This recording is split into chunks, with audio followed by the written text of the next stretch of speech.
Այո, ավելի ինքան պարզ մեծամասնություն, որովհետև այնտեղ կա 3-5-ի հարց եւ 2/3-ի հարց, որոնք տարբեր թվեր են, հա, կա 50% + 1, կա 3/5 ձայն եւ կա 2/3 ձայն, 3 տեսակի մեծամասնություն է լինում, դրա մասին է խոսքը, բայց մենք հələ քարոզարշավը դեռ չի սկսվել, մենք դեռ մեր ամբողջ ասելիքը չենք ասել, կարծում եմ դա շատ լավ գնահատական է, այն թվերը, որ երեք հրապարակվեցին, թե այսօր, դրանք շատ լավ գնահատական են եւ այստեղ էլ ես խնդրում եմ դուք ոչ թե դուք ասում եք բա ուր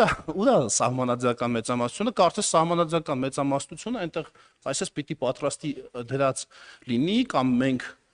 ասել ենք, որ այնտեղ պատրաստի դրած է եւ դուք էլ հիմա մեզ հանդիմանում եք։ Մի հատ եկեք նկատենք, որ բազմաթիվ ուժեր եւ բազմաթիվ մարդիկ, բազմաթիվ լրագրողներ ասում էին, որ քաղաքացիական պայմանագիր կուսակցության վարկանիշը ընկել է, շատ ցածր է, նույնիսկ չգիտեմ, իշխանություն ձևավորելու հետ կապված կարող են խնդիր ունենան եւ այլ, Գյումրի 2 սցենարից էին ինչ որ խոսում եւ այլն, մի հատ սա գնահատենք։ Էլի ասեք ձեր հարցը, բայց մի հատ տեսնենք,